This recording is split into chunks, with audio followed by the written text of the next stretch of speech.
La Genèse, chapitre 8. Dieu se souvint de Noé, de tous les animaux et de tout le bétail qui était avec lui dans l'arche. Et Dieu fit passer un vent sur la terre, et les eaux s'apaisèrent. Les sources de l'abîme et les écluses des cieux furent fermées, et la pluie ne tomba plus du ciel. Les eaux se retirèrent de dessus la terre, s'en allant et s'éloignant. Et les eaux diminuèrent au bout de 150 jours. Le 7e mois, le 17e jour du mois, l'arche s'arrêta sur les montagnes d'Ararat. Les eaux allèrent en diminuant jusqu'au 10e mois. Le 10e mois, le 1er jour du mois, apparurent les sommets des montagnes. Au bout de 40 jours, Noé ouvrit la fenêtre qu'il avait faite à l'arche. Il lâcha le corbeau, qui sortit, partant et revenant jusqu'à ce que les eaux eussent séché sur la terre.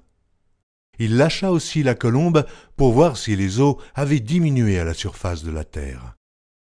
Mais la colombe ne trouva aucun lieu pour poser la plante de son pied, et elle revint à lui dans l'arche, car il y avait des eaux à la surface de toute la terre. Il avança la main, la prit, et la fit rentrer auprès de lui dans l'arche.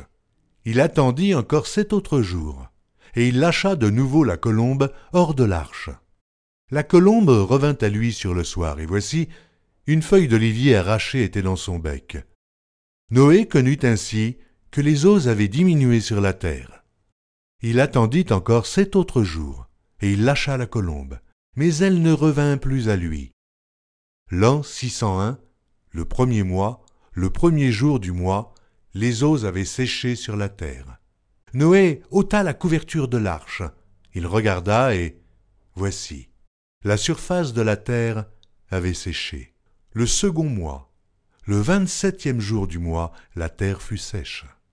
Alors Dieu parla à Noé en disant : « Sors de l'arche, toi et ta femme, tes fils et les femmes de tes fils avec toi. Fais sortir avec toi tous les animaux de toute chair qui sont avec toi, tant les oiseaux que le bétail, et tous les reptiles qui rampent sur la terre.